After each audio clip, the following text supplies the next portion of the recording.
सबसे जय जिनेन्द्र, यथायोगी सबसे सादर प्रणाम, जो भी बड़े हैं जैसे।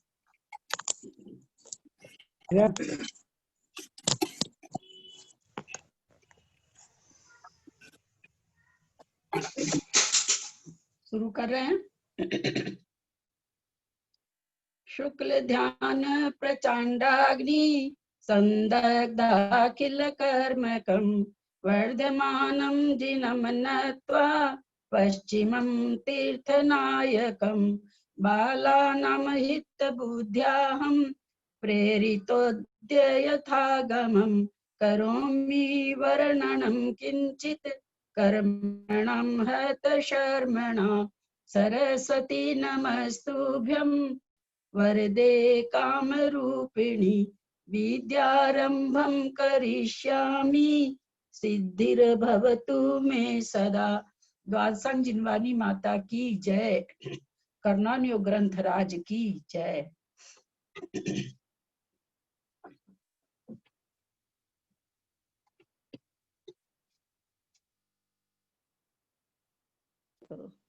प्रणाम भाभी जी। हाँ, खुश रह। कौन से प्रश्न से लेता है?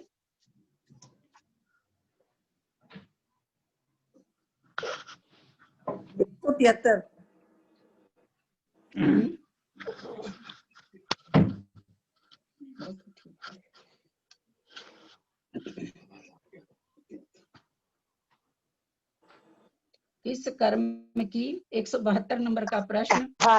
इस कर्म की कितनी अबाधा होती है? अबाधा का विचार उदय और उदीर्णा के भेद से 2 प्रकार का होता है। आप लोगों से पूछना चाह रहे हैं, कई बार उदीर्णा की बात आ गई है। सरिता जी चेन्नई इसको कहते हैं। सरिता जी चेन्नई उदीर्णा किसको कहते हैं? अनम्यूट करिए।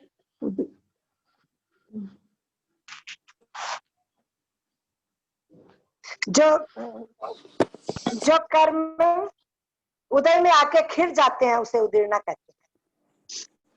हाँ? जो कर्म उदय में आके खिल जाते हैं उसे उदीर्णा कहते हैं। आवाज नहीं आ रही ठीक आपकी। पहले मैं बोलूं क्या? जो कर्म उदय में आके खिल जाते हैं उसे उदीर्णा कहते हैं।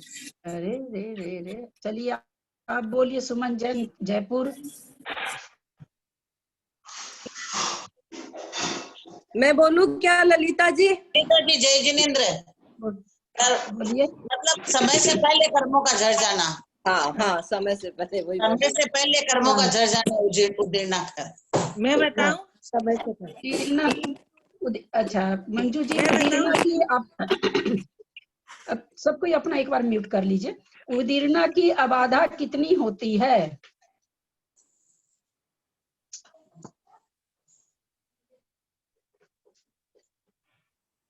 मंजू जैन कलकत्ता, मंजू पाटनी कलकत्ता, उदीर्णा की अबाधा कितनी होती है? 10 कोड़ा कोड़ी सागर। हाँ, कौन बोले? उषा बोल रही हूँ बेंगलोर से। 10 कोड़ा कोड़ी सागर। कैसे भाई? उदीर्णा अबाधा 10 कोड़ा कोड़ी सागर कहाँ से निकाला आपने? उषा कहाँ से निकाला, थोड़ा समझाइए। मैं बोलूं? नहीं, एक मिनट मतलब मैं बताती हूँ। एक मिनट मंजू जी, उषा जी बताया आपने, उषा नाम बताया ना? आप बताएंगे 10 कोड़ा कोड़ी सागर आपने कहाँ से अबाधा निकाला? 10 कोड़ा कोड़ी अबाधा तो उदय अबाधा भी नहीं है, किसी कर्म की है ही नहीं। अबाधा तो 7000 वर्ष से ज्यादा। एक चीज ध्यान रखिए आप लोग, उत्कृष्ट अबाधा आयु कर्म को छोड़ के 7000 वर्ष है। आयु की तो खैर बहुत कम है, 7000 वर्ष है। कोड़ा कोड़ी में तो अबाधा आ ही नहीं सकती ना, कोड़ा कोड़ी तो मतलब ही नहीं बनता है। 7000 वर्ष। हाँ बोलिए मंजू पाट। मंजू जी बोलिए। उदीर्णा अबाधा उदीर्णा की अबाधा 7000 दक्षिणावली के बाद ही आ सकती है। हाँ, उदीर्णा बाधा एक अचलावली है। एक अचलावली के बाद में कर्म उदय रूप तो नहीं आते हैं, वो उदय तो उदय अबाधा दूसरी होती है। उदय अबाधा पड़ती है कर्मों के हिसाब से। कर्म की स्थिति हम जितनी बांधते हैं, जैसे हमने समझा कि 10 कोड़ा कोड़ी सागर प्रमाण, मान लीजिए हमने कोई कर्म की स्थिति बांधी, ज्ञानावरण कर्म की स्थिति हमने बांधी 10 कोड़ा कोड़ी सागर, तो कितने कब उदय में आने लायक होगा? 1000 वर्ष में उदय आने लायक होगा।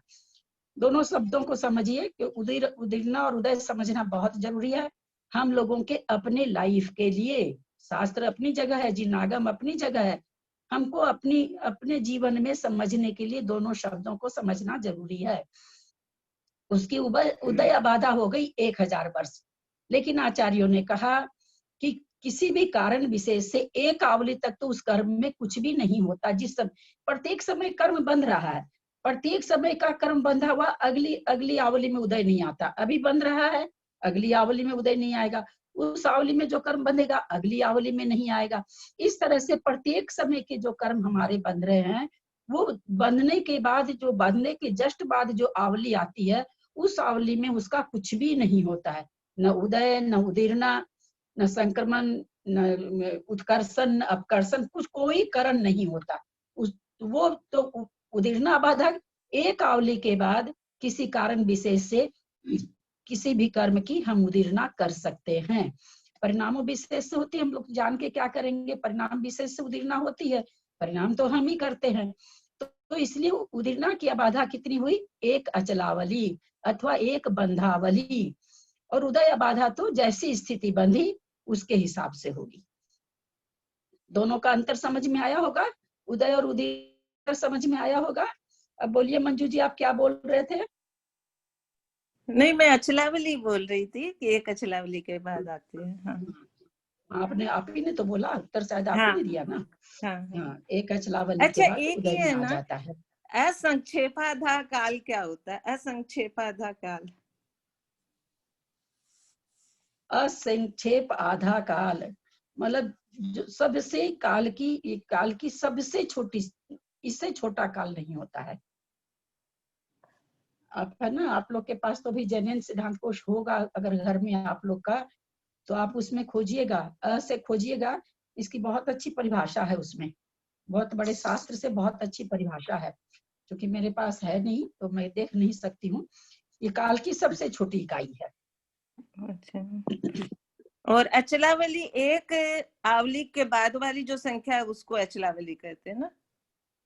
एक आवली के बाद वाली संख्या से नहीं, मतलब एक समय की बात है, एक आवली के बाद का समय। एक आवली तक कुछ भी नहीं होगा। एक आवली में कितने समय होते हम लोगों ने जाना था, 1,67,00,000 है ना, 77,216 शायद था। तो उतना समय तक उसमें कुछ नहीं होगा, उतने समय तक। अब सोचिए कितना समय है एक आवली में, चिंतन करिए। एक आवली में कितने समय, उतने समय हमारे कर्म बंध रहे हैं और उदय में भी आ रहे हैं। और एक आवली का पहले बांधा हुआ कर्म उदय में नहीं आ रहा है।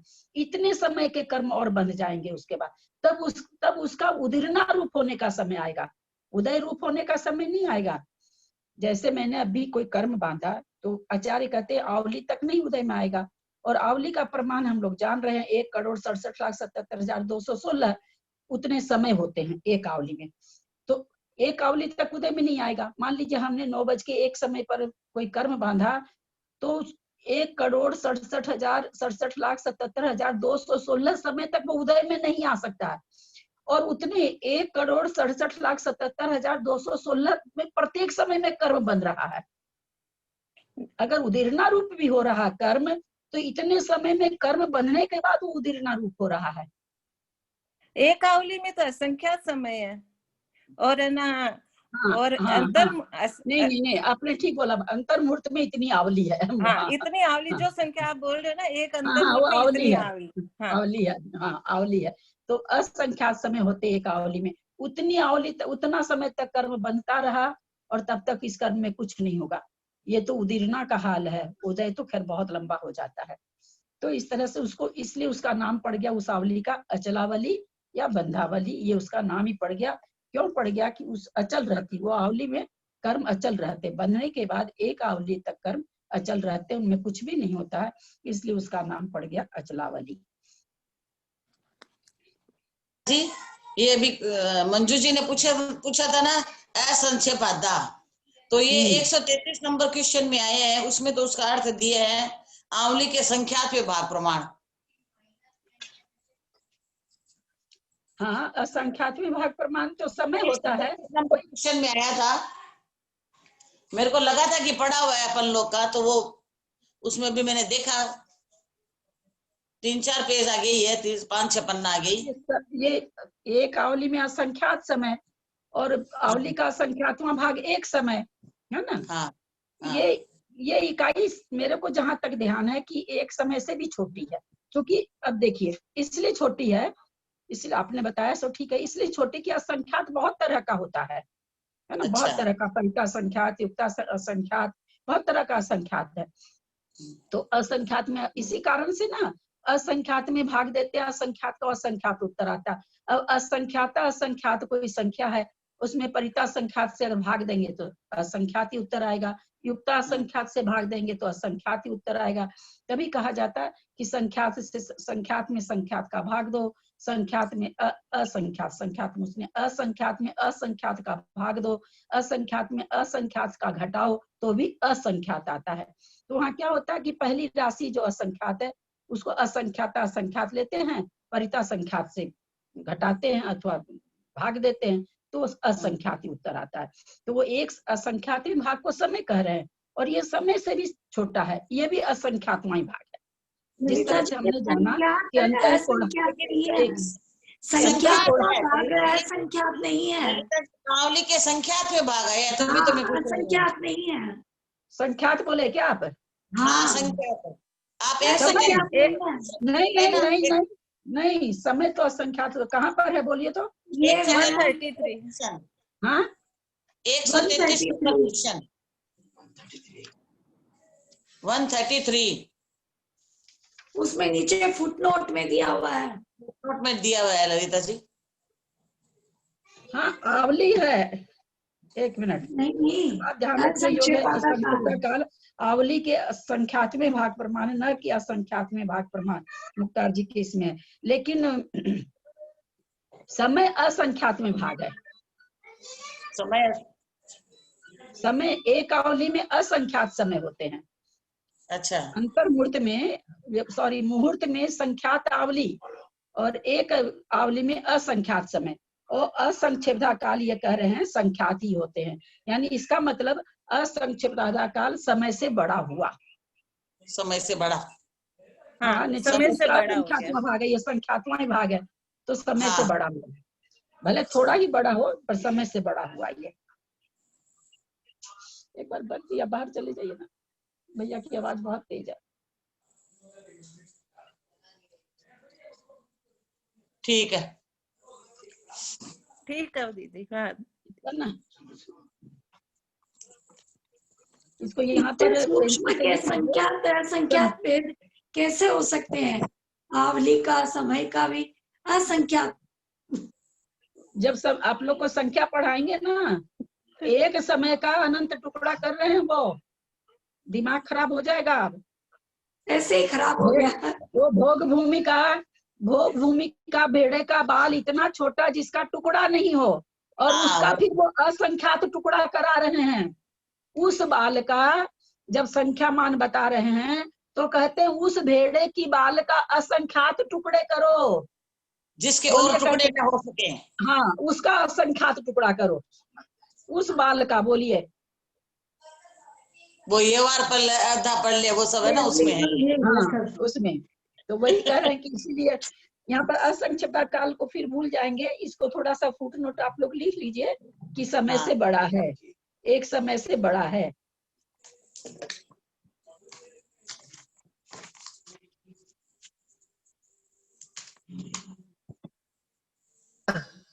एक मिनट, काल की सबसे छोटी इकाई समय बोलते हैं, फिर हाँ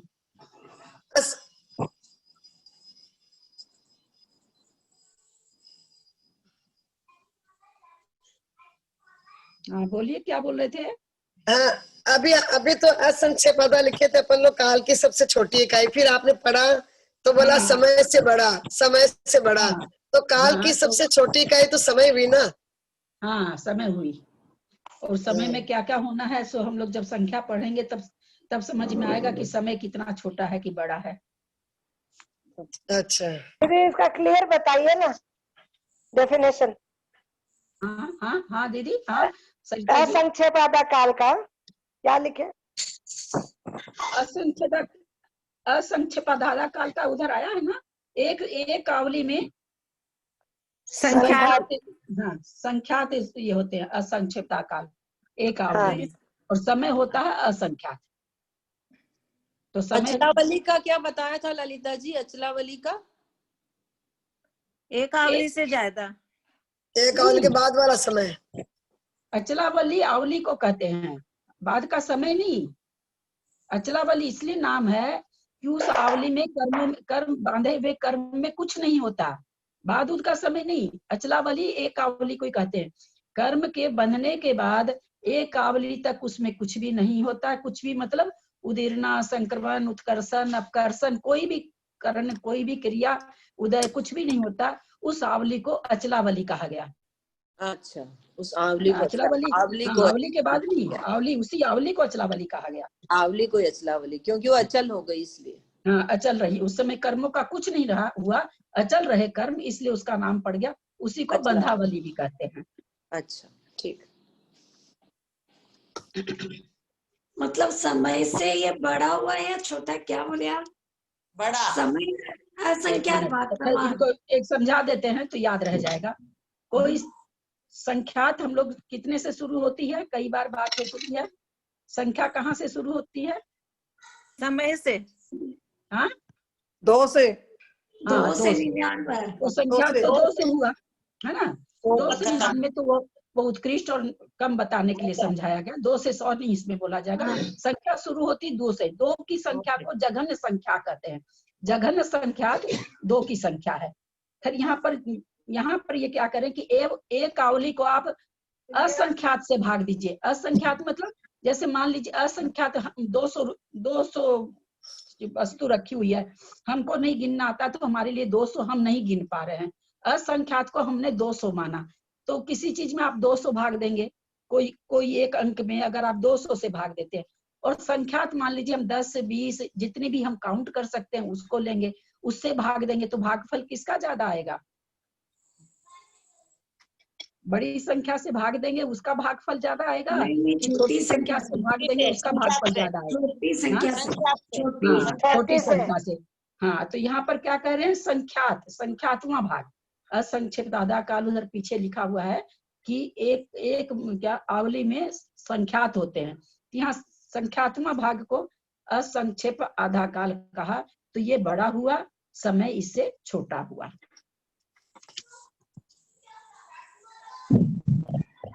फुटनोट पे लिख लीजिए तो याद रह जाएगा, जब जब नजर पड़ती है ना तो ध्यान आ जाता है।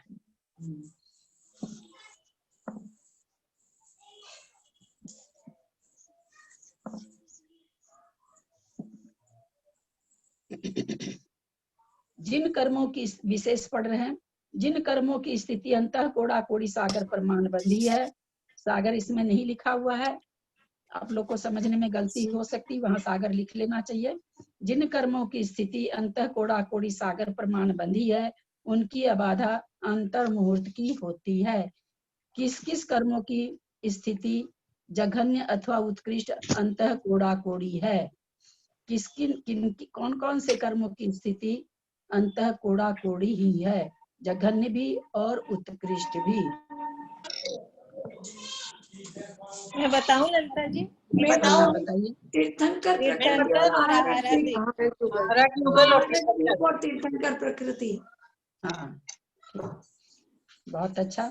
तो ये अंतः कोड़ा कोड़ी का अंतः कोड़ा कोड़ी सागर प्रमाण जो बनती आयु, उसकी अंतर मूर्त में अबाधा अंतर मूर्त पड़ती है। जो तीर्थंकर नरक जा रहे हैं उनके तीर्थंकर प्रकृति बंधी हुई है, और अंतर मूर्त में उदय आना है।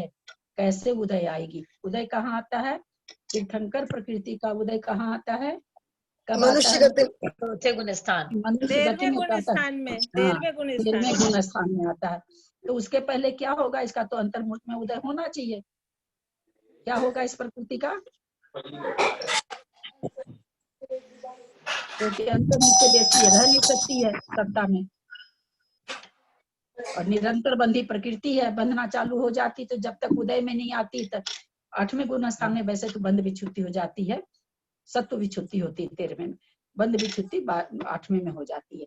तो 8वें गुण स्थान तक ये निरंतर बंधी प्रकृति है। ऐसा नहीं कि आज बंधी कल नहीं, 2 घंटा बंधी 1 घंटा नहीं। तो फिर ये इसको कैसे घटाएंगे?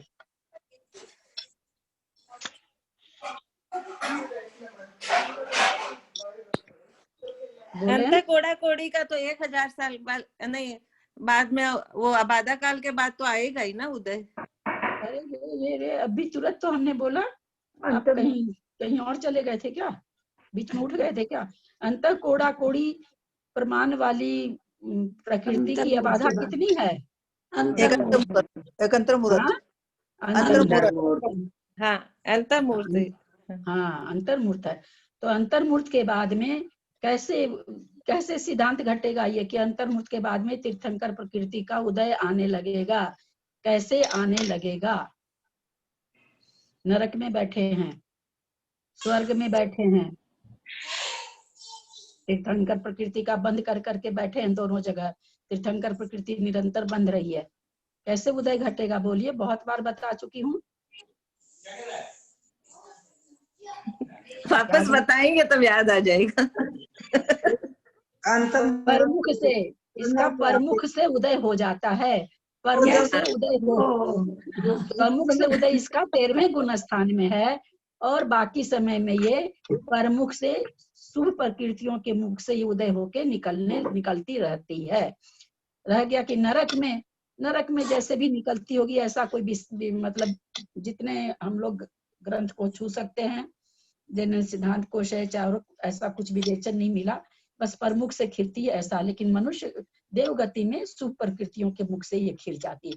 खिलना इसको पड़ेगा कि अंतर्मुख के बाद इसको उदय में आना ही आना है। निरंतर बंधी भी है, अंतर कोड़ा कोड़ी के बाद ये निरंतर उदय भी इसका रहता है, लेकिन परमुख से, स्वमुख से 13वें गुण स्थान में उदय को प्राप्त होती है।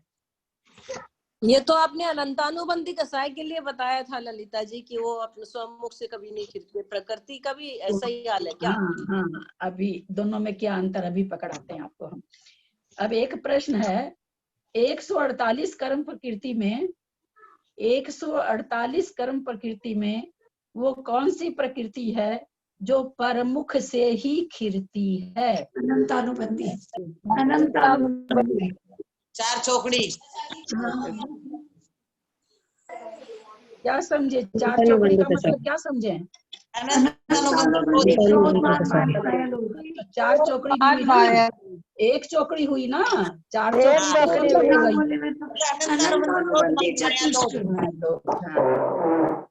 इसका नियम से परमुख से उदय में आता है। 148 कर्म प्रकृति में कितनी ऐसी प्रकृतियां हैं जिनका संयोजन होता है? यही 4 का अनंतानुबंधी का ही होगा।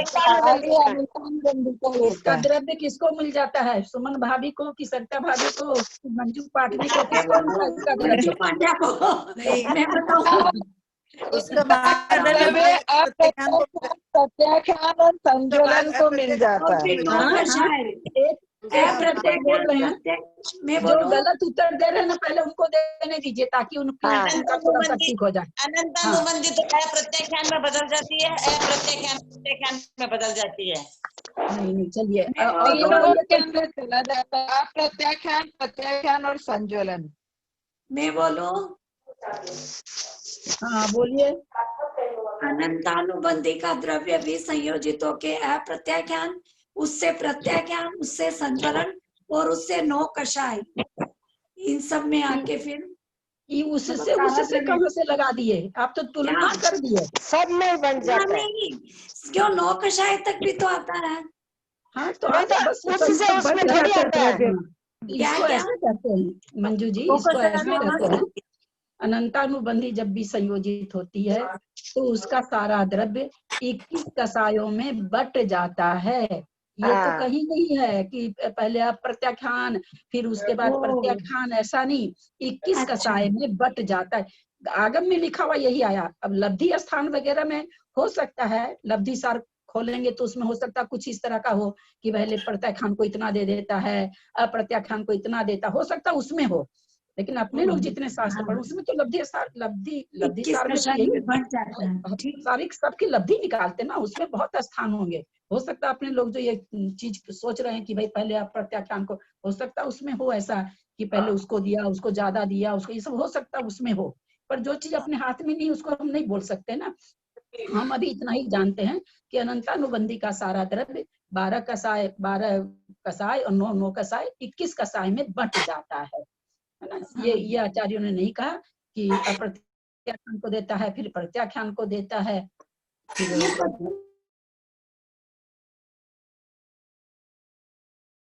ये मैंने कहीं सुना ही है, तभी मेरे मुंह से निकला। सुना है, सुना है। अच्छा। पर मैंने पढ़ा, मेरी मैं अब जो बोल रही हूँ सब पढ़ी हुई बात बोल रही हूँ।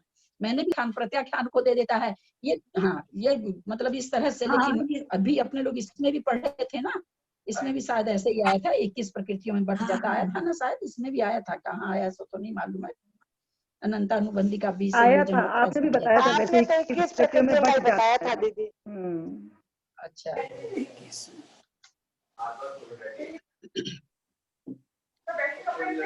हम लोगों ने कल दोनों ही बात जानी।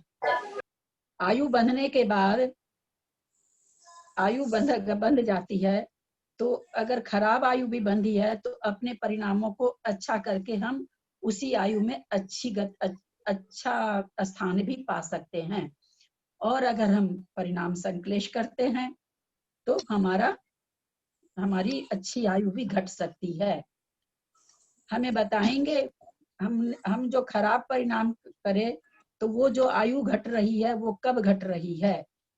हमने देवगति की 16 सागर की आयु बंधी, जब बंध गई पता तो चला नहीं, मेरा निरंतर संक्लेश परिणाम हो रहा है। क्या बताएंगे 16 सागर की आयु 2 सागर की हो गई, कब हुई? किसी भी समय तत्काल की जरूरत नहीं है, क्या किसी होता समय हो सकती है। हाँ। एक आदमी बोले हमको कुछ भी नहीं समझ में आया। चलिए किरण भाभी आप बोलिए। पहले तो जब आयु बंधी तो जब उसके आयु के जो त्रिभाग 2 निकल गए उसके बाद बंधी, अगर उसने खराब परिणाम किए तो अगले वाले जो त्रिभागी पड़ा उसमें वो आयु चेंज अगर हुई, और अगर नहीं भी हुई तो इस तरह अगर नहीं भी हुई किसी संक्रमण में उसकी, तो जो लास्ट में सबसे ज्यादा आयु उसने बांधी है उस जीव ने, तो वही वाली आयु उसको बंध गई और उसी जीव के साथ उसका और उसी आयु के साथ में। आपने सिद्धांत बोला है लेकिन आपका प्रश्न का उत्तर नहीं हुआ। वापस बोलिए, मैं बोलूं? वापस बताइए प्रश्न एक बार वापस बोलिए। हाँ ठीक है, पहले सबसे पूछ लेती हूँ भाभी, है ना, देखेंगे क्योंकि चीज क्लियर नहीं होती ना तो फिर। हाँ कौन बोलिए, कौन बोल रहे हैं? मैं बोलूं? मैं बोलिए ना, बोलिए, मैं नहीं जान रही कौन बोल रहे हैं, बोलिए। रीतू बोल रही है, रीतू को बोलने दीजिए। बोलो रीतू। हाँ, तो 8 अपकर्षण काल के बाहर भी ये आयु अपकर्षित हो सकती है, मतलब अपकर्षण काल जो 8 अपकर्षण काल पड़ते हैं उसके बाहर भी आयु घट सकती है, उसी में ये होता है। तो ठीक है। आंटी मैं बताऊं? आंटी मैं रिंकू बोल रही हूँ, बताऊं? हाँ बताओ। ये कौन प्लीज अपना अपना बंद कर लेना, सब कोई अपना अपना बार बार म्यूट अनम्यूट कर लीजिए। आप आयु का अपकर्ष करने के लिए अपकर्ष का करना जरूरत नहीं होता है।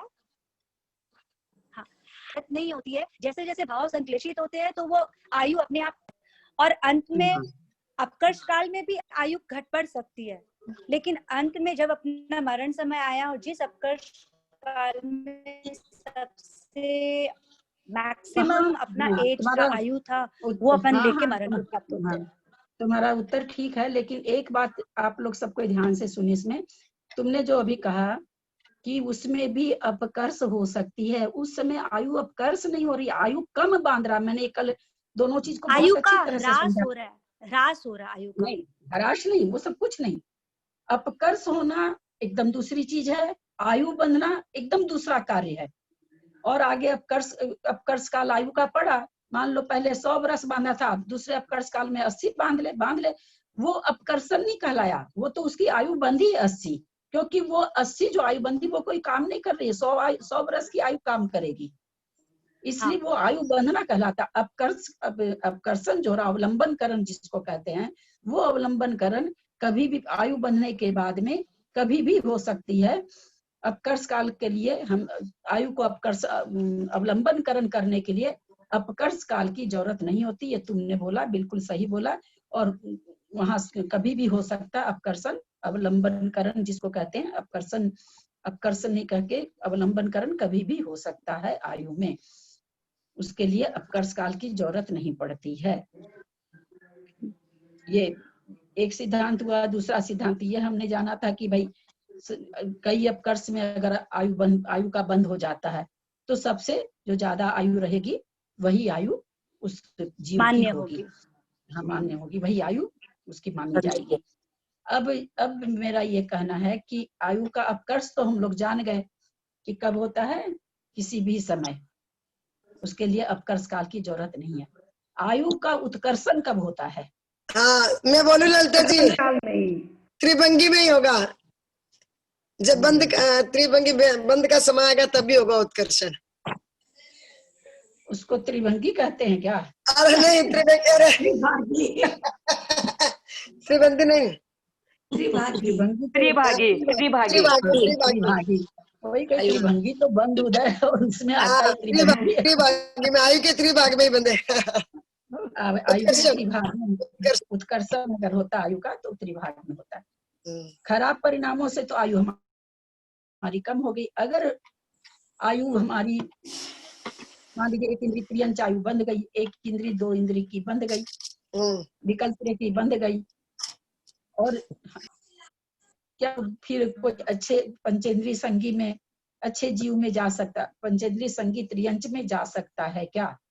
जा सकता है, हाँ जा सकता है, जा सकता है, जा सकता है। अगर उसने अपने भाव सही किए और उसका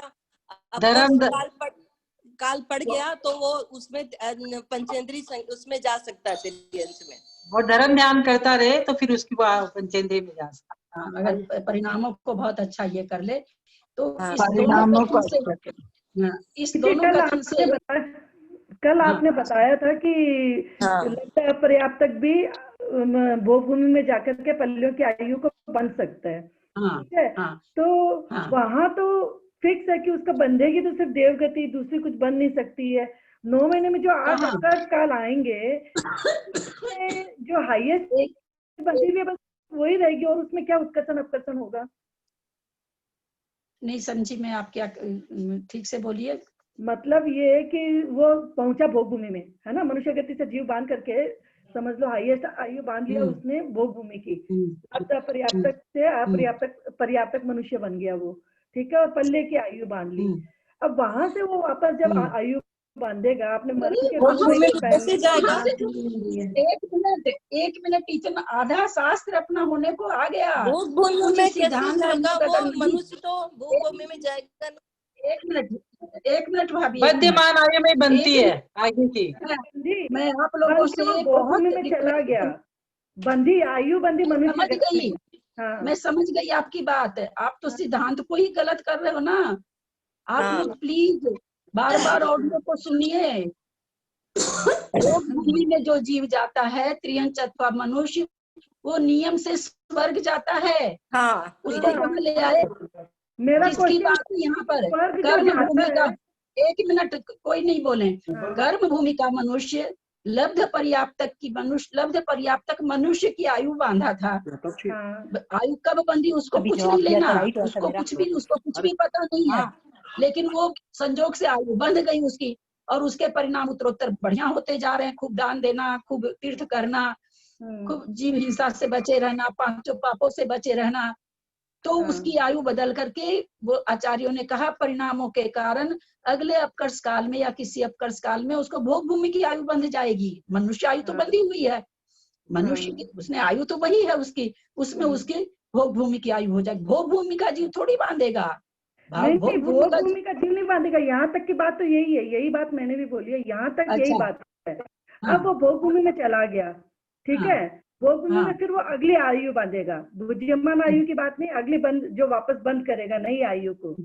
भोग भूमि में जाने के बाद तो जाएगा देवगति में, दूसरा कोई रास्ता है नहीं उसके पास। तब देवगति में जो वो 9 महीने में जो उसके अपकर्ष काल पड़ेंगे, लास्ट के 9 महीने में, तो वो अपकर्ष काल में वो आयु सिर्फ देव आयु की में ही तो अपकर्ष और उत्कर्षण करेगा ना, मतलब वो और उसमें तो बहुत ऊपर तक तो जा नहीं सकता जीव, तो बहुत लिमिटेड है। वहाँ सुनिए, वहाँ परिणामों की विशुद्धि की जरूरत नहीं पड़ती है, वहाँ कासायिक परिणाम नहीं है, इसलिए 2 स्वर्ग तक ही जाते हैं वे। वो परिणामों को कुछ भी वहाँ पर नहीं, तो दूसरा स्वर्ग तक ही जाएंगे।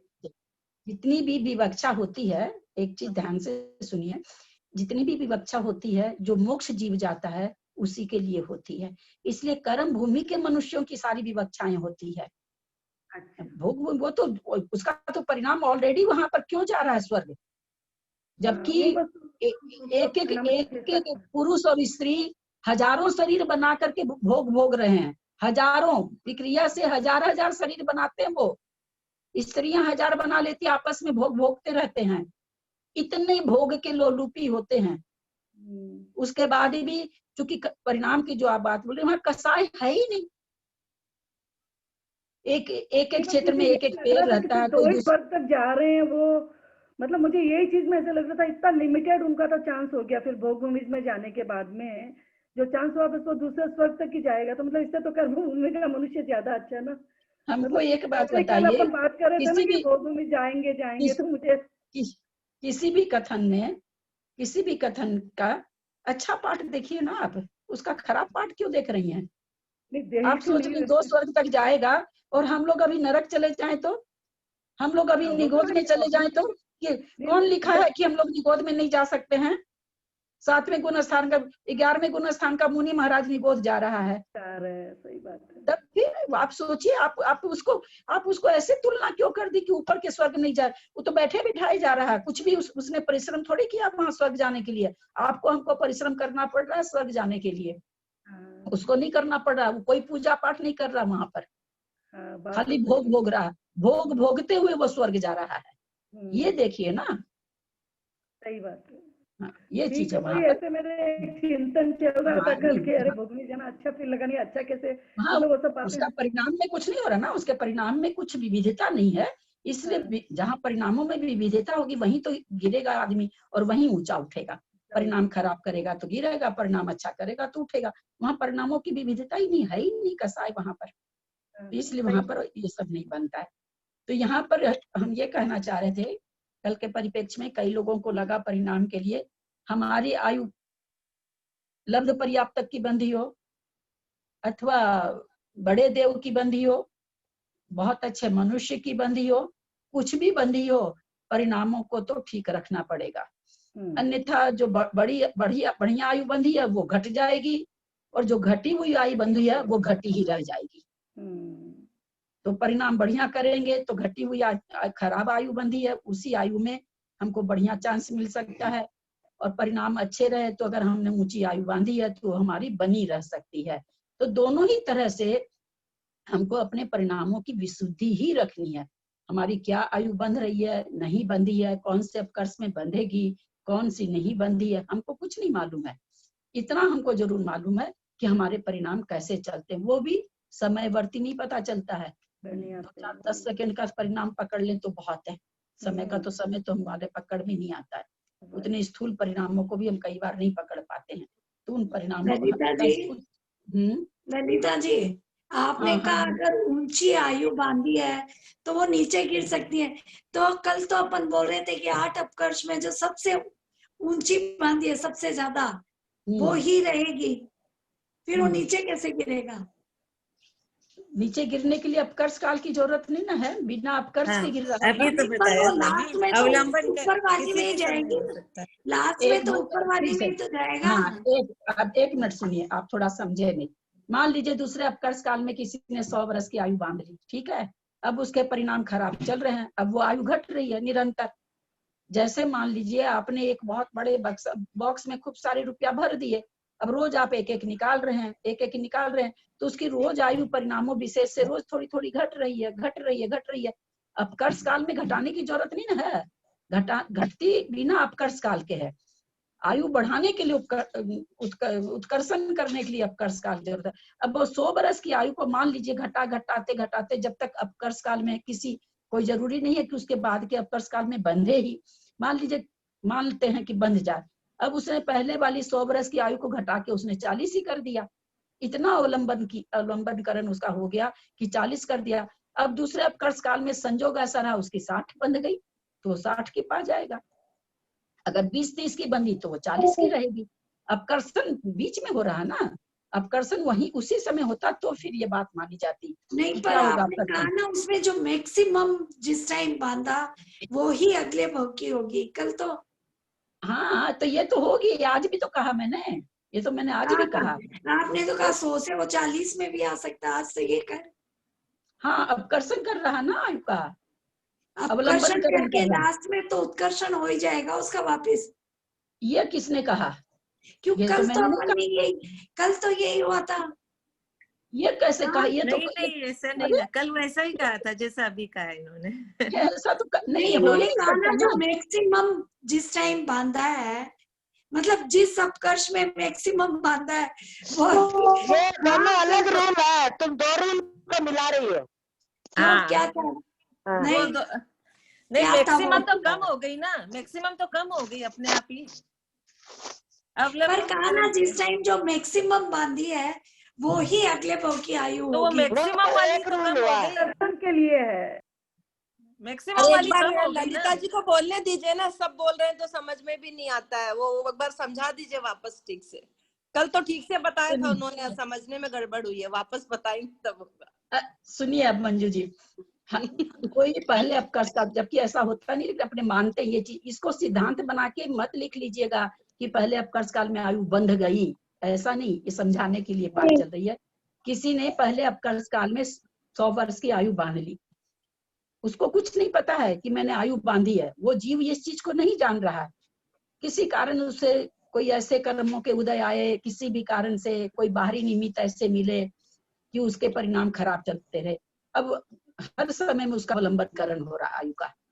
100 वर्ष की आयु जो बांधा है उसमें अवलंबनकरण भीतर ही भीतर अपने आप हो रहा है, किसी को न पता चल रहा है न हमको पता चल रहा है। करते करते दूसरा अपकर्ष काल आया, उस दूसरे अपकर्ष काल में मान लीजिए नहीं कुछ किया, तीसरा अपकर्ष काल आया, वो 100 वर्ष वाली आयु को अवलंबनकरण करते करते अब उसके पास वो आयु कितनी शेष बची? 60 वर्ष बची। 40 वर्ष उसने अवलंबनकरण कर दिया, समझे कि नहीं? हाँ, 60 वर्ष समझ में आया, पर शायद कल, हाँ, यहाँ तक एक मिनट यहाँ तक समझ गए ना, यहाँ तक समझ गए। अब उसकी 60 वर्ष आयु है, ठीक है। अब आगे के अपकर्ष का, अब उसका मान लीजिए अवलंबनकरण भी नहीं हो रहा है, उसके परिणाम ठीक ठाक हो गए, अब वो अवलंबनकरण नहीं कर रहा, 60 वर्ष की आयु पर आकर के वो स्थिर हो गया। अब उसके आगे अपकर्ष काल आए, उसमें उसने कुछ भी नहीं किया, मान लीजिए किसी भी अपकर्ष काल में कुछ भी नहीं किया, उत्कर्षण भी नहीं किया, छोटी आयु भी नहीं बांधा, कुछ भी नहीं किया, उसकी 60 वर्ष की आयु हो जाएगी। और मान लीजिए 60 वर्ष उसने अवलंबनकरण करके 60 वर्ष लाया, आगे के अपकर्ष काल में किसी में 40 हो गई, किसी में 20 बंध गई, तो उसकी 60 वर्ष आयु होगी। और अगर आगे के अपकर्ष काल में उसने 80 कर ली, 100 कर ली, उत्कर्षण कर ली, तो वो 100 वर्ष आयु होगी। सिद्धांत तो वही है कि मैक्सिमम वाली आयु ही मानी जाएगी, लेकिन शुरू में जो 100 बांधा उसके बाद उसने अवलंबनकरण करके उसको घटा लिया। वो घटा के कुछ भी कर सकता है। माँ के पेट में गया और पेट में आज पता चला कि हाँ माँ गर्भवती है, कल उसका एबॉर्शन हो जाएगा, घटा के इतनी भी कर सकता है। जैसे लब्ध पर्याप्तक से आप भोग भूमि जा रहे हैं, तो फिर बड़ी आयु से आप लब्ध पर्याप्तक भी तो बन सकते हैं। जिस तरह से दान धर्म करने से लब्ध अपर्याप्तक से भोग भूमि छोड़ दीजिए तो बहुत ऊंचा है, हम अच्छे मनुष्य बन रहे हैं, अच्छी आयु का बन रहे, अच्छी मनुष्य आयु को बांध कर करके संक्लेश परिणाम करके हम लब्ध पर्याप्तक भी तो बन सकते हैं ना। दोनों कथन तो साथ ही चलेगा ना। जैसे ब्रज वृषभ नाराज सहनन मोक्ष देता है तो नरक साथ नरक भी देता है, तो दोनों कथन साथ चलेंगे। अगर हम लब्ध दान पूजा धर्म आदि करने से, जीवों की हिंसा नहीं करने से लब्ध पर्याप्तक की मनुष्य की आयु को हम भोग भूमि में परिणत कर सकते हैं। आचार्यों ने बताया कि इतना इतना अच्छा हो सकता है। इसका ये मतलब कभी भी नहीं लगा लीजिएगा कि लब्ध पर्याप्तक मनुष्य से भोग भूमि में ही जाएगा। नहीं, लब्ध पर्याप्तक से 100 वर्ष की आयु वाला मनुष्य बन जाएगा, 80 वर्ष की आयु वाला मनुष्य बन जाएगा, पर्याप्तक बन गया।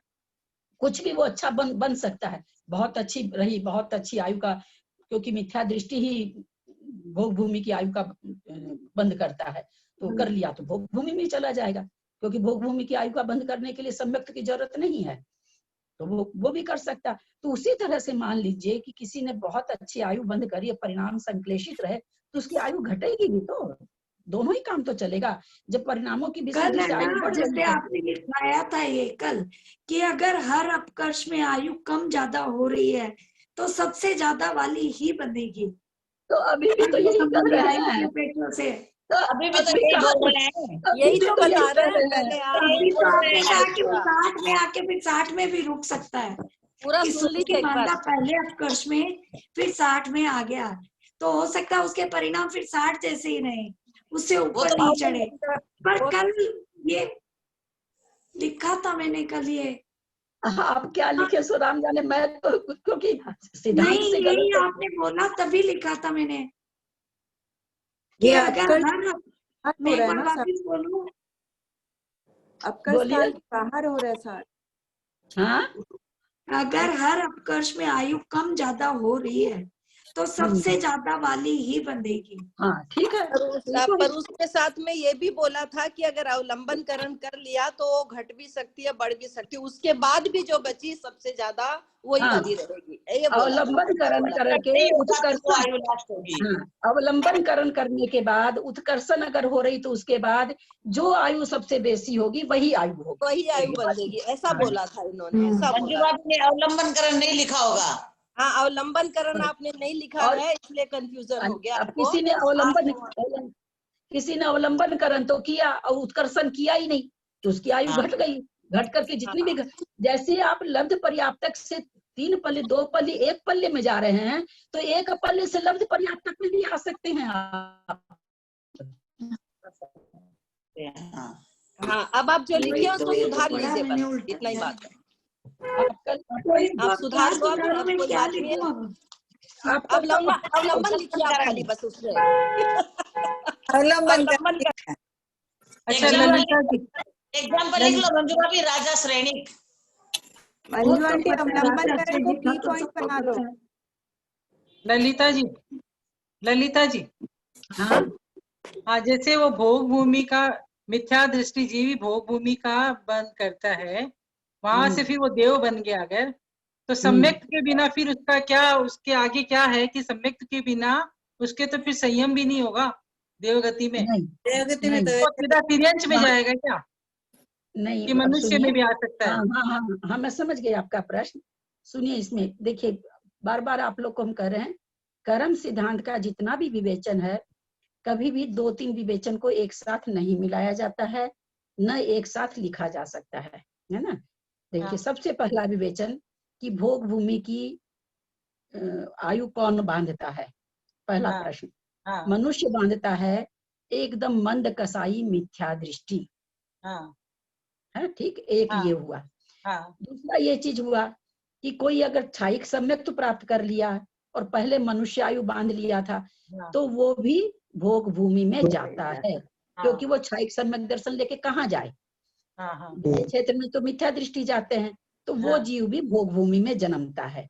अब जो मिथ्या दृष्टि जीव है, 3 पल्ले की आयु लेके जन्मा भोग भूमि में, अगर वहां उसको सम्यक तो हो जाता है, क्योंकि सम्यक तो कहीं भी, प्रथमोपसम सम्यक तो हम लोग जान रहे हैं कि कहीं भी होता है, किसी को भी होता है, पंचेंद्रीय संगी होना चाहिए बस। अब वो जीव जिसको सम्यक हो गया, वो तो नियम से ऊपर के स्वर्ग में जाएगा। मान लीजिए किसी को नहीं हुआ सम्यक, होना जरूरी तो है नहीं, तो वो भवंतरिक में जाएगा, लेकिन जाएगा देवों में ही। अच्छा, चाहे त्रियंच हो और चाहे मनुष्य हो, दोनों ही अगर सम्यक तो सहित जा रहा है तब तो जाएगा ही, सम्यक तो अगर नहीं होता है तो भवंतरिक में जाएंगे देवों में ही। अच्छा, यही बोल, ठीक है। आंटी भोग भूमि में सम्यक दर्शन होता है? अरे छाई सम्यक नहीं होता, छाई सम्यक नहीं होगा। तीर्थंकर का पादमूल कहाँ है? छायोपसमिक और प्रथमोपसम होकर के छायोपसमिक सम्यक हो जाएगा। हाँ, वहाँ मतलब भोग भूमि में भी छायोपसमिक सम्यक दर्शन भी होता है, हो सकता है क्या? हाँ हाँ हो सकता, बिल्कुल। प्रथमोपसम हो सकता, प्रथमोपसम हो सकता, तो छायोपसमिक तो आंटी जैसे बोलते हैं ना सम्यक दर्शन के लिए देव प्रतिमा होना या ये सब जिन दर्शन जिनवाणी सुनना, वहाँ पे कोई निमित्त मिल रहा है? हाँ सुनो वहाँ पे मैं समझ गई। सिर्फ हम लोग की रात की क्लास में इस पर बहुत, जिसको कहे ना प्याज का छिलका छीलना, वैसे हम लोगों ने छीला। भाई भोग भूमि में क्या निमित्त देंगे? हाँ, जिससे सम्यक दर्शन हो जाए, जिससे सम्यक दर्शन हो जाए। तो ये भी निकाला गया खोज के, अंतरंग निमित्त के साथ साथ बाह्य निमित्त की भी जरूरत पड़ती है। हाँ। उसका उत्तर फिर ये निकाला गया, इस भाव में बाह्य निमित्त नहीं मिला तो क्या परभव का बाह्य निमित्त काम आता है? पिछले बहुत इस पर बहुत चर्चा हुई हम लोग की, 3-4 दिन तक खाली इसी पे चर्चा चलती रही कि भाई निमित्त तो मिलाना पड़ेगा। आंटी पिछले भाव का, हाँ पिछले भाव का, पिछले मनुष्य से गया है, मनुष्य भाव से गया है, वो उसके संस्कार में पड़ा है, उस संस्कार से उसको प्रथमोपसम हो जाता। केवली का पादमूल तो चाहिए नहीं प्रथमोपसम के लिए। हाँ, आपने बताया भी था आंटी कि दो निमित्त चाहिए, अंतरंग और बहिरंग।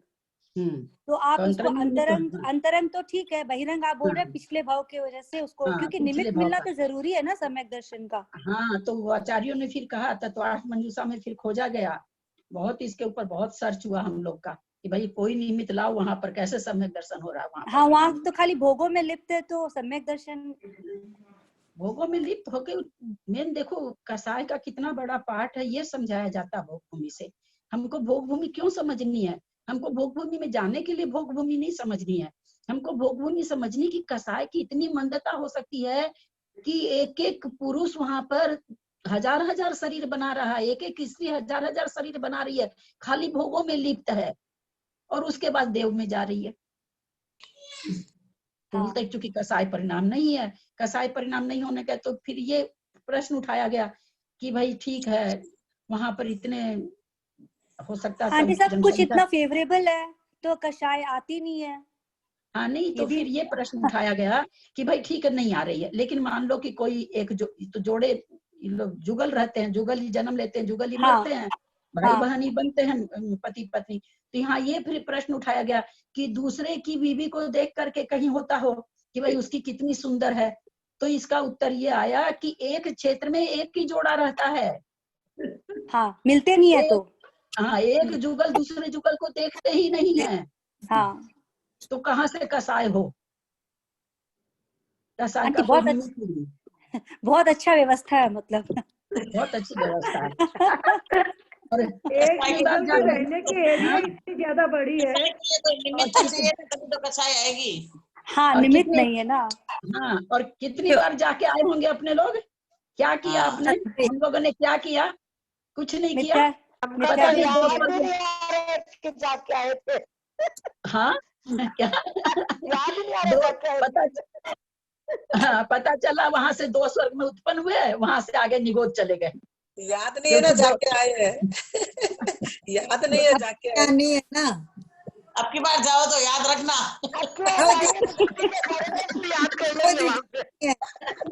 ये याद होता तो बात तीर जाते ना, अभी तक याद रहता तो तीर जाते। ललिता जी, मेरा एक क्वेश्चन था कि जब एक युगल दूसरे को देखता नहीं है तो वहां पर जो एक एक पुरुष इतने जो शरीर बनाता है, तो फिर वो लोग कहाँ जाते होंगे? वो दूसरे जगह जाते हैं क्या? नहीं, में? एक मिनट भाभी, वो तो अपना ही शरीर बना रहा है ना, दूसरा युगल से मतलब।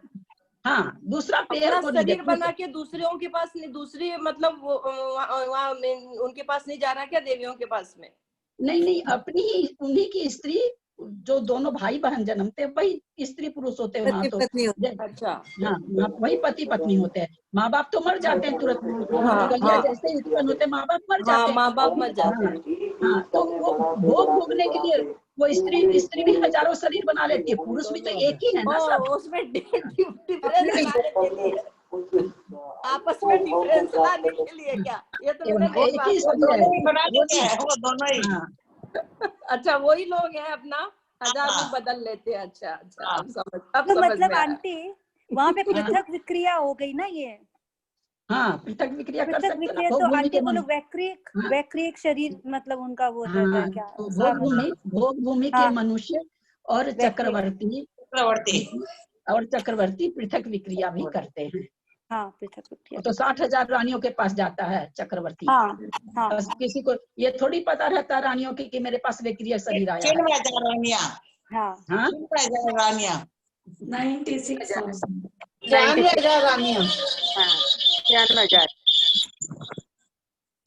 मूल शरीर तो पटरानी के पास जाता है, बाकी सबके पास वैक्रिक शरीर जाता है।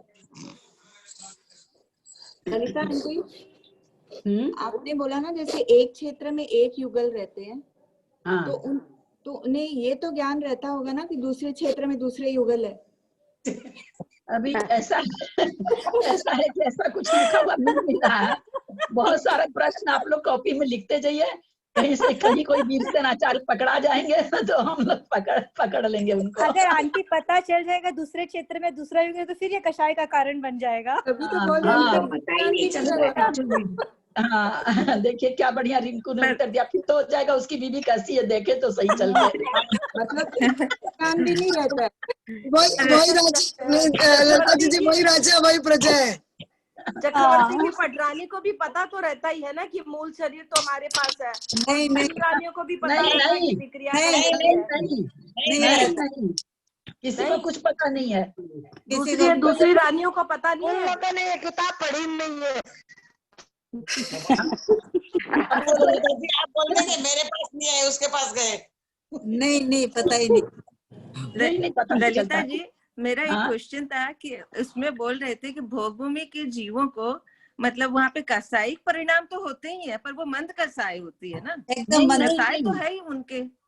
नहीं, कसाई परिणाम अगर देखिए आप अभी हम क्या बोले, एक मिनट हम समझ गए आपकी बात। अगर आप वहाँ बैठ करके गुण स्थान के हिसाब से घटाने जाएंगी तो वहाँ पर तो 21 कसाई बैठी है। और अगर मिथ्या दृष्टि है तो 25 कसाई बैठी है। पर मंद कसाई है वो लोग। हाँ, मंद कसाई का मतलब उसको इतने मंद कसाई है कि उनको कहा जाता है कि कसाई है ही नहीं कसाई तो उनकी कसाई अबंध हो गई, अबंध के लायक हो गई।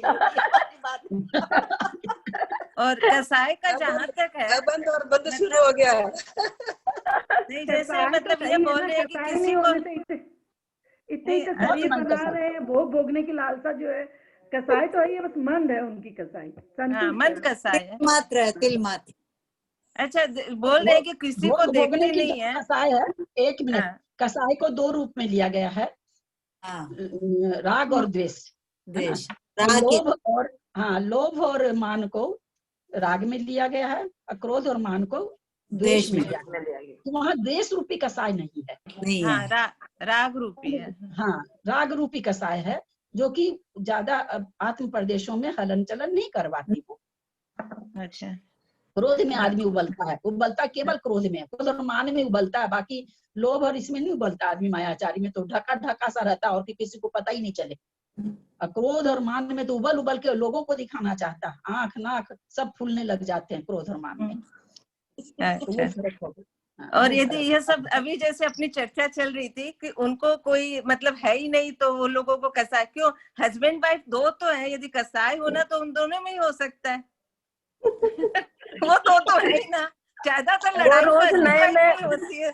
रोज नए चेहरे बदल लेते हैं, इसलिए रोज नई कसाई होगी ना, खाने की लड़ाई ना कपड़ों की लड़ाई, सब तो कल्प वृक्षों से मिलता है। नहीं, वो तुमने कैसे कह दिया, तुमने ये कह दिया, तुमने वो कह दिया, मेन तो कसाई ये है ना। वो कब होगा, आपके पति ने आपसे 1 गिलास पानी मांगा और आप पूजा कर रही हैं तो आपको गुस्सा आया कि मैं तो पूजा कर रही हूँ, आप पानी मांगिए। वहाँ तो ऐसा कुछ भी नहीं है। वही तो बोल रही हूँ, वहाँ कुछ ही नहीं, निमित्त ही नहीं है कुछ। कुछ क्रोध नहीं है वहाँ पर, नहीं मिलता तो क्रोध आएगा कहाँ से? कुछ भी नहीं है, कोई भी तरह का निमित्त नहीं है। और सब मरण चीज तो सोचते ही मिलती ठीक है। से आदमी जाता है, जम्भाई से स्त्री मरती है, मरते समय भी कोई दुख नहीं है। हाँ ठीक है, कमाई से मरते हैं। हाँ हाँ, वही तो, एक को छींक आती है, कुछ ललिता जी रिसर्च चल रहा है भोगभूमि पर। क्या आगे बढ़िए।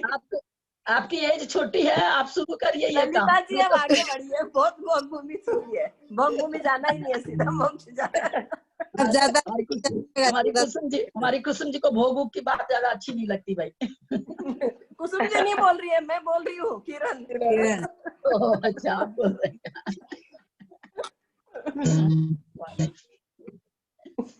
चलिए अब प्रश्न लेते हैं।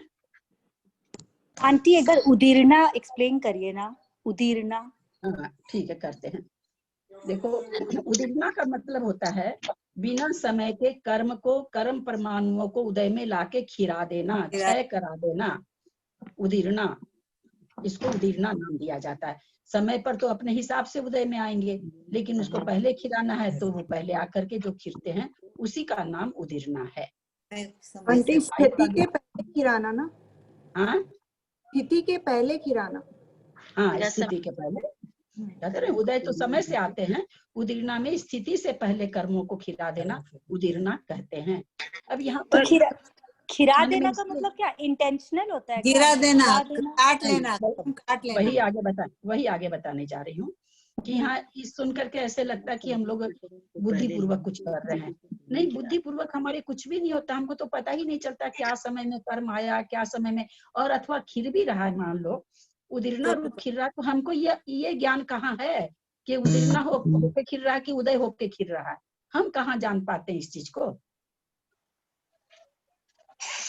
वही तो, ये तो हम नहीं जान पाते हैं ना। कोई जान थोड़ी पाता है। जैसे मान लो कि एक एक बूंद कोई नल में से एक एक बूंद पानी गिर रहा था, अब उस नल को तुमने पूरा खोल दिया तो भड़भड़ा करके पानी गिरने लगा। तो उसी तरह से जब कर्म परमाणु कुछ इस तरह के निमित्त मिले, अच्छे या बुरे दोनों तरह के, उस निमित्त से जो पहले जो 1000 वर्ष में कर्म उदय में आने थे, वो एक आवली के बाद ही उसकी निषेक रचना हो गई, और एक आवली के बाद से ही जो अभी कर्म उदय में आ रहे हैं उनके साथ वो परमाणु मिल के आ जाते हैं उदय में। जैसे ज्ञानावरण का परमाणु आ रहा है तो ज्ञानावरण का जो परमाणु अभी उदय में आ रहा है उसके साथ वो भी मिलके उदय में आ जाते हैं। ये व्यवस्था बन जाती है निषेक की। अच्छा ललिता जी, वो फल तो देंगे ही ना, उदीरना करेंगे तो? हाँ, फल देंगे। उदीरना, भाभी उदीरना आप लोग को कल भी कही थी ना कि उदय का तो पता ही नहीं चलता। जैसे कहते हैं, उदाहरण के लिए जैसे समझाएं, शास्त्रों में आया है कि अंतर्मूर्त से बेसी कोई जगता नहीं। अंतर्मूर्त कह रहे, अंतर्मूर्त को चलिए 48 मिनट मान लीजिए, अंतर्मूर्त से बेसी कोई सोता नहीं। अब आप बताइए, सोने का तो चलिए अपने लोग का नींद टूटता होगा, अगर 40 मिनट में तो 1 सेकंड के लिए टूटता होगा तो नहीं पता चलता होगा एक समय के लिए, और जगने का तो हमको पता चल रहा है ना। अभी अपनी इतनी क्लास चल रही, 1.5 घंटा तक कभी चलती है, 1.25 घंटा चलती क्लास, हम तो यही कहेंगे ना, नींद कहाँ आई? हम तो मतलब लगातार ये कर रहे थे, अपने यही सवाल आएगा ना। लेकिन सिद्धांत क्या कहता है कि अंतर्मुख से बेसी कोई जग ही नहीं सकता है। क्यों नहीं पता चलता है? कि उदय रूप है। उदय रूप एक समय के लिए मान लीजिए आंखें कुछ हल्की सी कुछ इधर उधर हुई तो हुई, पता ही नहीं चला अपने को। सिर्फ उदय का तो पता ही नहीं चलता है, पता ही कर्म का उदीरना रूप होने से चलता है। भूख लगी, थोड़ी थोड़ी भूख लगी, ऐसा कोई एहसास नहीं होता है। मंदिर से घर आते हैं, घर आने के बाद 15-20 मिनट आधी घंटा रुकना पड़ता है, तो अपने लोग को लगता है पेट में कितनी जोर भूख लग गई, जल्दी से साड़ी भी नहीं खोलूं पहले खा लूं, ये भाव हो जाते हैं। वहां उदीरना हो गई भूख की, उसको उदीरना कहते हैं। किसी भी कर्म का पता चलना उदीरना ही है। उदय हम लोग को पता नहीं चलता है। तो वो उदय आएगा तभी तो भूख लगेगी, तभी उदीरना होती है। उस टाइम अपना वो असाता वेदनी उदय में आया है। 1 मिनट, उदय उदीरना में उदय है, उदय में उदीरना नहीं है। है उदीरना में उदय तो है ही है, उदय में उदीरना नहीं है। समझ में आई क्या? हाँ समझ में आई आंटी बात। हाँ, उदीरना है तो उदय बिना तो उदीरना होगी नहीं, तो उदय तो हुआ ही कर्म का, लेकिन किस रूप हुआ? उदीरना रूप हुआ, बहुत बहुत निषेक रूप हुआ। उदीरना में उदय नहीं है। और उदय होता है वो कई बार हम लोग को पता नहीं चलता उदय। अरे हम कहते हैं अपने लोग यहाँ पर बैठे हुए 8 कर्म उदय में आ रहे हैं, बोलिए किस किस कर्म का आपको वेदन हो रहा है, हमको बताइए। किसी का नहीं हो रहा है। 8 कर्म में से 2-4 कर्म तो बताइए कि हमको सुबह नाम प्रकृति 93 है, उसी का कुछ 10-5 प्रकृति बता दीजिए कि हमको इस चीज का महसूस हो रहा है। नहीं हो रहा है। उदय का पता नहीं चलता, उदीर्णा रूप पता चलता है। और प्रत्येक समय उदय हो रहा है, प्रत्येक समय उदीर्णा हो रही है, प्रत्येक समय संक्रमण हो रहा है, प्रत्येक समय उत्कर्ष। उस समय का बंधा हुआ कर्म नहीं हो रहा, लेकिन पहले के चूंकि अनंत काल से ही तो चल रहा है ना, क्या उसको कहते हैं, श्रृंखला श्रृंखला नहीं श्रृंखला नहीं, श्रृंखला संतति चल रही है, अनादिकाल से संतति चल रही है इसकी, संतति चल रही है अनादिकाल से। तो वो हर समय का बंधा हुआ एक आवली नहीं आया, लेकिन उस आवली में पीछे के कर्म उदय में आ रहे हैं, कर्म तो उदय निरंतर में आ रहे हैं। तो यह संतति चलती रहती, इसलिए अपने लोग को कुछ पकड़, कोई चीज नया शुरू हो तो पकड़ में आए, या अंत हो कोई चीज का तो पकड़ में आए। न किसी का शुरू है न किसी का अंत है, सर्कल के जैसे सर्कल में घूमते रहो, कोई बिंदु नहीं, वैसे है। तो ललिता जी, ये उदीर्णा और अविपाक निर्जरा अलग अलग हो गई ना? उदीर्णा तो समय से पहले कर्मों का झड़ना, और अविपाक निर्जरा में तप के द्वारा कर्मों को झड़ाना, मतलब समय से पहले।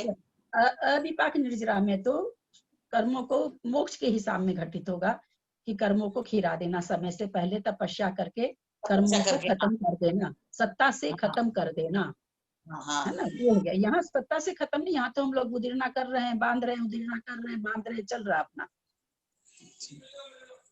नहीं, उदीर्णा शब्द तो बहुत जगह आता है ना, वैसे कर्मों का चढ़ाना, जैसे 4 संज्ञा में भी आए है ना, आहार संज्ञा में आए है ना, कि आहार मतलब उदीर्णा होने से, कुछ खाने की मन में इच्छा होने से, लालसा होने से, वो आहार संज्ञा है। आहार संज्ञा कई बार कर्म निमित्त के नो कर्म के निमित्त से बिना भूख के भी भूख लग जाती है। हाँ, बड़ा बाजार गए, कचौड़ी का बहुत शौक है, कचौरी देख ली, खाना खाते तुरंत गए थे, भूख लग गई, तो कई बार निमित्त से भी भूख लग जाती है। तो क्या हुआ, वहां पर निमित्त से उदीर्णा हो गई भूख की, निमित्त से उदीर्णा। आंटी, अविपाक निर्जरा में तो फल दिए बिना ही कर्मों का वो खिरना होता है ना? हाँ, फल दिए बिना नहीं, अविपाक निर्जरा फल दिए बिना, अविपाक निर्जरा फल दिए बिना नहीं, फल दिए बिना अविपाक निर्जरा मतलब तब के द्वारा हाँ, तब के द्वारा कर्मों को खिरा देना, वो मतलब फल नहीं मिल रहा है ना, से पहले कर्मों को पका देना। नहीं, ये तो नहीं होगा इसमें, वो तो उसमें होता, उदया भावी क्षय में होता है, कि जिस कर्म का उदया भावी क्षय होता है उसका उदय तो होता है, ऐसा नहीं कि नहीं होता, लेकिन फल का पता नहीं चलता, इसलिए फल का वेदन नहीं होने से उसको कह दिया जाता उदया भावी क्षय। अविपाक निर्जरा में तो तब कोई महाराज तपस्या कर रहे हैं, एकदम घोर तपस्या कर रहे हैं, तो उनको कष्ट तो हो ही रहा है, ऐसा थोड़ी उनको बहुत कष्ट हो रहा है, लेकिन वो तब के द्वारा पहले के बंधे हुए कर्मों को खिला सकाम और अकाम निर्जरा भी तो यही भी सविपाक निर्जरा हुई ना ललिता जी, जो कर्मों के द्वारा खिलाए हो, तो सविपाक हुई कि अविपाक हुई, क्या हुई? अविपाक, तपस्या के द्वारा जो खिलाए वो अविपाक है। हाँ, तपस्या के द्वारा जो खिलाते हैं वो अविपाक है, अपने जो प्रति समय चल रही है वो सविपाक है, बंध भी रही है, झड़ भी रहा, बंध भी रहा, झड़ भी रहा है, वो सविपाक। सकाम अकाम निर्जरा एक ही है, दोनों एक ही है। नहीं, लेकिन सकाम निर्जरा अविपाक निर्जरा को बोलते हैं, सविपाक को, ये रोज कंफ्यूजन होता है। हाँ, कंफ्यूजन इसलिए होता है कि वास्तव में देखा जाए तो सकाम और अकाम निर्जरा दूसरी चीज है, अविपाक निर्जरा दूसरी चीज है। वो क्या है फिर?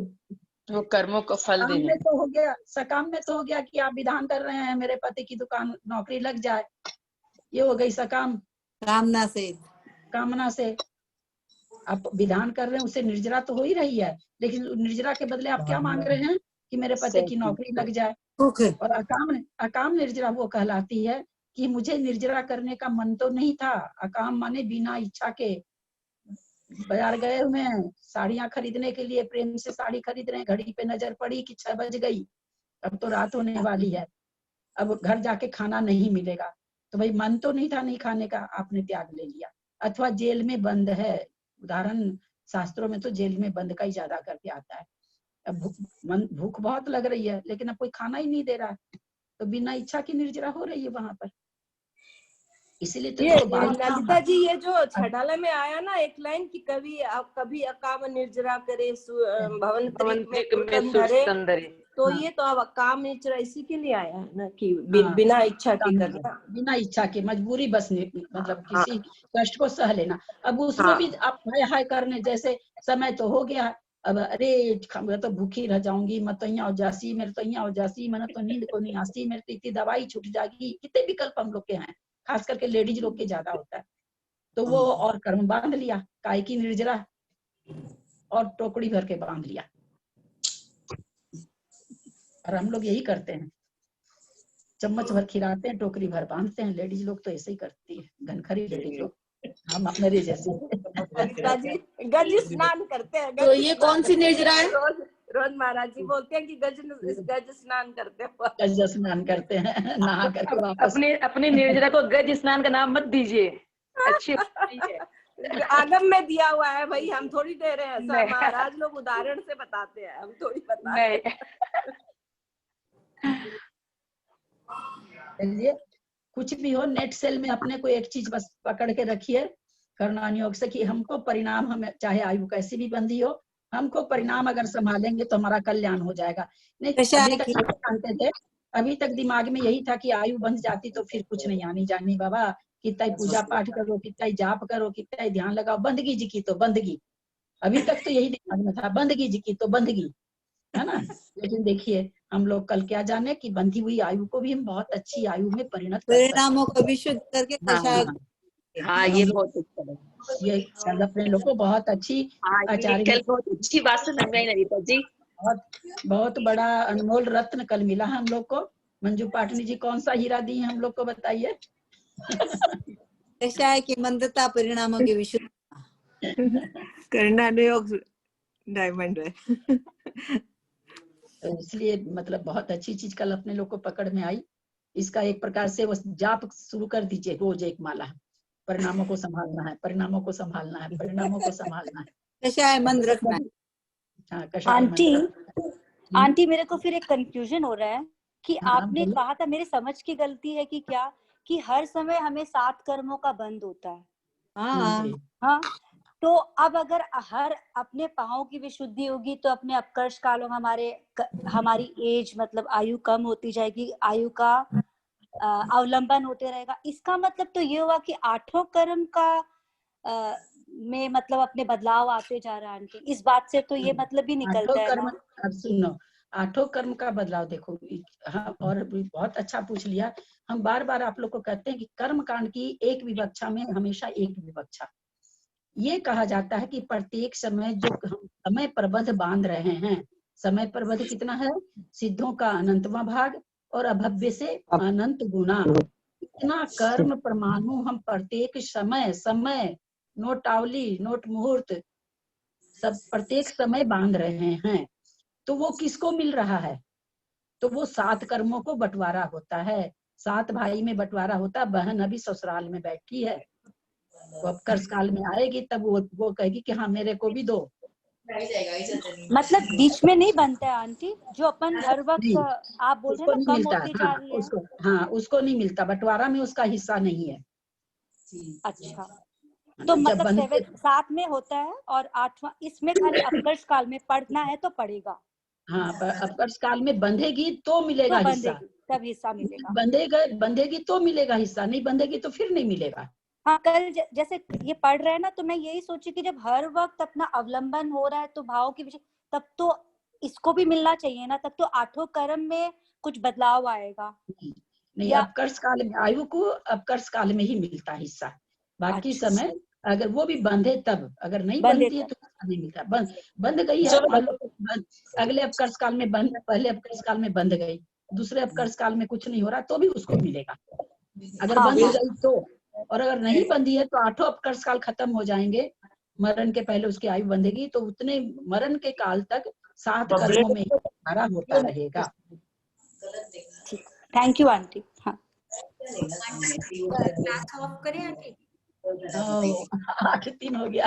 नीरू इतना धीरे से बोलती है। कैसे समय बीत रहा है ना, कितना जल्दी से समय इतना अच्छा टॉपिक चलता तो बीच में कैसे बोल सकती है, बंद कर दे। नहीं, नीरू के कारण आज सबको बोलने का मौका मिल गया है। नहीं तो सबको म्यूट कर देती है। वो बना भोग घूमने जाने की तैयारी में है। नहीं जाना है। सब लोगों ने आज खूब बोला है, खूब बात की है, बहुत अच्छा लगा। चलो किसी किसी दिन ऐसा भी अच्छा लगता है। मजाक बना लिया।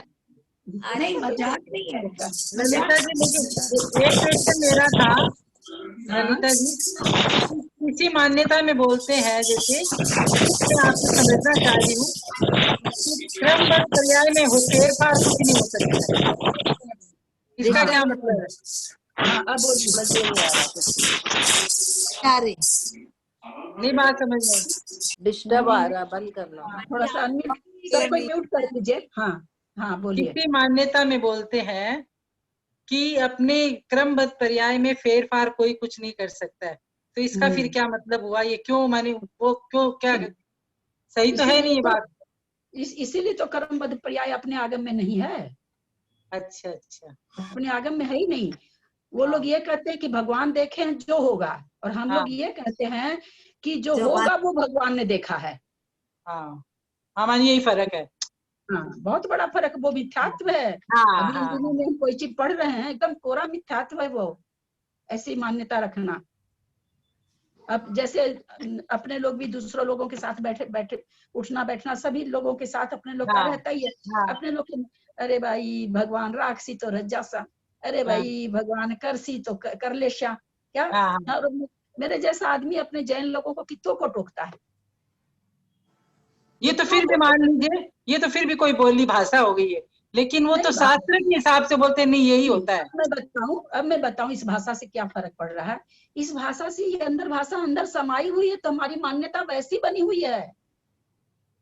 भगवान किसी शब्द को आप अगर बार बार बोलेंगी तो वो तो अंदर में समा जाएगा ना। बोलना नहीं चाहिए ऐसा शब्द।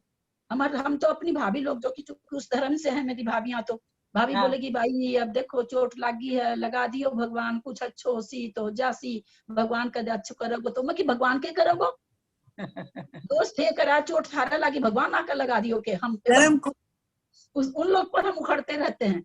तो हम लोग अपने लोग वाला कोई बोलता है तो हमको बहुत ही मतलब कान में जाके लग जाती है ये बात, भगवान कर्षित हो जाए, देखो जी भगवान कर्षित हो जाए। नहीं, अपने लोग को थोड़ी सी ना अपनी भाषा देखिए। हम आपको एक बात बताएं, भाषा एक ऐसी चीज है, मतलब मैं बहुत ज्यादा इस पर मतलब मेरा जिसको कहे ना कि बहुत ज्यादा लगाव है भाषा से। भाषा बहुत परिष्कृत और परिमार्जित चाहिए हमको ऐसे घर में भी बोलचाल में हमको भाषा का थोड़ी सी है लगाव है भाषा से। हमको हमेशा अच्छे अच्छे शब्द की मतलब हम राजेंद्र प्रसाद जी का पढ़े थे सोशल स्टडीज में कि वो वहां पर उदाहरण दे रहे हैं कि किसी बच्चों को अगर हम जन्म के साथ ही उसे अच्छे अच्छे उपवन जैसे फल फूलों के साथ रखते हैं, उस बच्चे की विचार वो बच्चा जब बड़ा होता है तो उसकी भाषा उसका मतलब बोलने का तरीका ही अलग हो जाता है, एकदम फूलों के जैसा सॉफ्टनेस आ जाती है उसमें। और जिसको हम जन्मते ही गंदे गंदे जानवरों के साथ रखते हैं तो इस बच्चा बड़ा होने के बाद उसकी प्रकृति दूसरी होती है।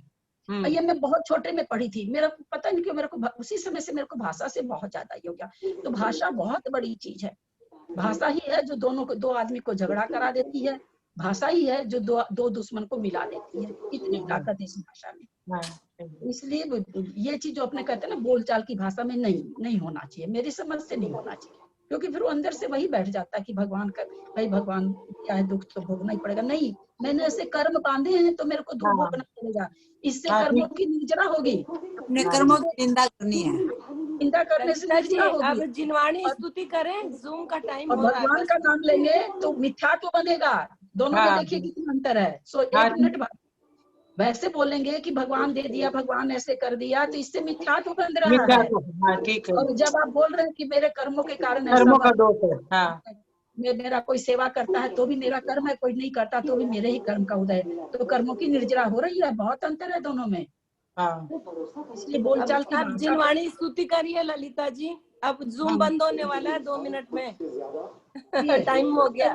मैं बहुत बोल ली, आज आप लोग करिए, आज आप लोग हमको बहुत बुलवाए हैं। नहीं, कोई भी करिए, जो कर रहे हैं कर लीजिए। करिए, आप लोग करिए, कोई भी करिए, कोई सरिता जी, मैं कर रही हूँ, आज मैं कर रही हूँ। हाँ हाँ, करिए करिए करिए। मात्रा पदवा के अल्लाह, मैं तो भूल जाती हूँ। समाधि परिणाम शुद्धि स्वात्मोपलब्धि शिव सौख्य सिद्धि चिंतामणि चिंतित वस्तु दाने ममास्तु देवी। जिनवाणी के ज्ञान से सुजे लोकालोक सोवाणी मस्तक चढ़ो सदा दे तुझो। एज जिनवाणी भारती तो जपो दिन रेन जो तेरा शरणालय सो पावे सुचे। हे माता थारे प्रसाद मरण समय मत हो जे विचार पंच परमपत दिन दो संजम सहित होय परलोक। नमोस्तु भगवान, नमोस्तु भगवान, नमोस्तु भगवान। चिंतामणि है, चिंतामणि नहीं है, चिंतामणि मणिम है, चिंतामणि।